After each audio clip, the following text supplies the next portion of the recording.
Hey everybody, it's time for Genesis 18. We're getting pretty deep into Genesis. I know that's not really much of a distance into the Bible itself, but gotta start somewhere. Might as well start with Genesis. Unless you're a Christian, in which case I guess you start with the Gospel, but it's the Bible. The Bible starts with Genesis. I'm starting with Genesis. Anyway, it's a little late to be justifying that, I think. The three visitors, it says, the Lord appeared to Abraham near the great trees of Mamre, while he was sitting at the entrance to his tent in the heat of the day. Abraham looked up and saw three men standing nearby. When he saw them, he hurried from the entrance of his tent to meet them and bowed low to the ground, as he does to random people that he sees out. He said, "If I have found favor in your eyes, my lord." I guess he knew that this was his lord. There's a... or eyes, lord? That's what the footnote says. Oh, he might have just said lord. He might not have said my lord. Isn't that an important distinction? Do not pass your servant by. Let a little water be brought, and then you may all wash your feet and rest under this tree.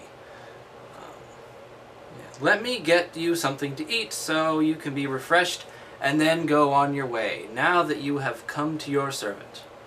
Very well, they answered. Do as you say. So Abraham hurried into the tent to Sarah. Quick, he said, get 3 seahs of the finest flour and knead it and bake some bread. Okay, so how long does he expect these people to stay and wait for bread? It says, there's a footnote after S-E-A-H-S. You see it up there, I'm sure. That means that is probably about 36 pounds or 16 kilograms. Wow, that's a lot of bread. How much bread are they going to eat?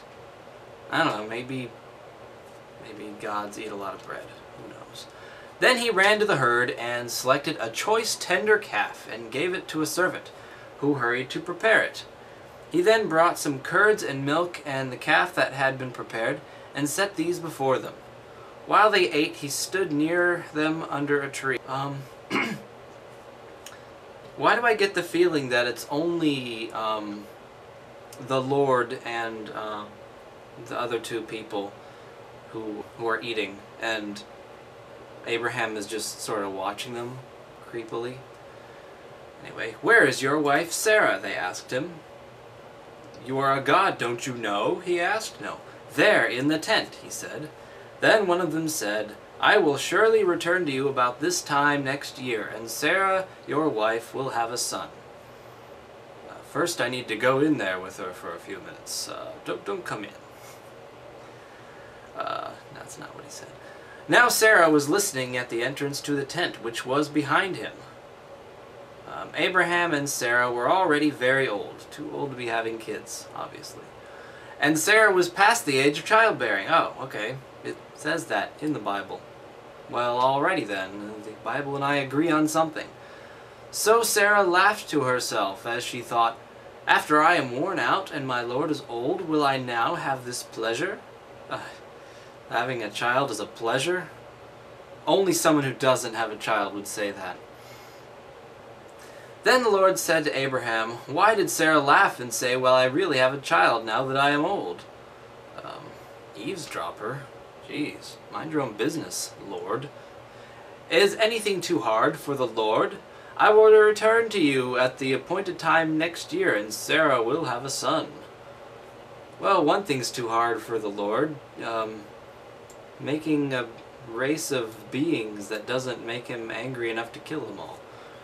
Anyway, Sarah was afraid, so she lied and said, I did not laugh. But he said, yes, you did laugh. And that's the end of that section. Don't know why they bothered putting that in. Okay, this section is called Abraham Pleads for Sodom. When the men got up to leave, they looked down towards Sodom, and Abraham walked along with them to see them on their way. Then the Lord said, shall I hide from Abraham what I am about to do?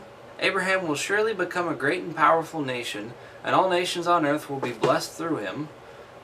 Footnote says, or will use his name in blessings. Well, that one's not happening.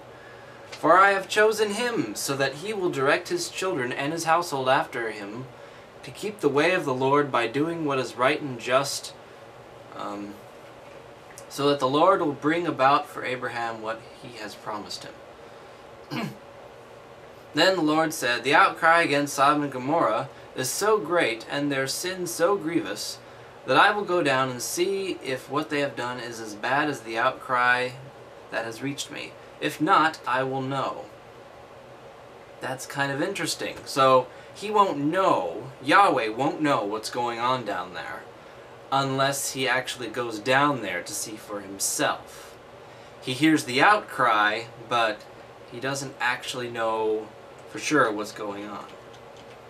So he's being scientific and going down to find out. Gee. The men turned away and went toward Sodom, but Abraham remained standing before the Lord. Another footnote.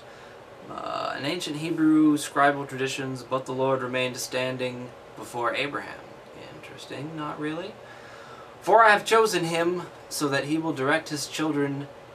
Wait, whoops. Go back to where I actually am. Then Abraham approached him and said, will you sweep away the righteous with the wicked? What if there are 50 righteous people in the city? Will you really sweep it away and not spare the place for the sake of the 50 righteous people in it? Far be it from you to do such a thing, to kill the righteous with the wicked, treating the righteous and the wicked alike. Far be it from you. Will not the judge of all earth do right? I like how he's talking to him there.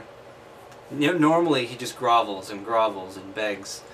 But here he's showing a little backbone, or possibly a little manipulativeness? I don't know. The Lord said, if I find 50 righteous people in the city of Sodom, I will spare the whole place for their sake. Then Abraham spoke up again. Now that I have been so bold as to speak to the Lord, though I am nothing but dust and ashes... What if the number of the righteous is 5 less than 50? Will you destroy the whole city for lack of 5 people? If I find 45 there, he said, I will not destroy it. Once again he spoke to him. What if only 40 are found there? He said, for the sake of 40 I will not do it. Then he said, may the Lord not be angry, but let me speak. What if only 30 can be found there? He answered, I will not do it if I find 30 there. Abraham said, now that I have been so bold as to speak to the Lord, again, repetitively, what if only 20 can be found there? He said, for the sake of 20, I will not destroy it. Then he said, may the Lord not be angry, but let me speak just once more. What if only 10 can be found there? He answered, for the sake of the 10, I will not destroy it. When the Lord had finished speaking with Abraham, he left, and Abraham returned home.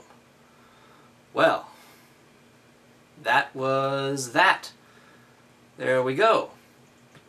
That's Genesis 18. Judge it as you will.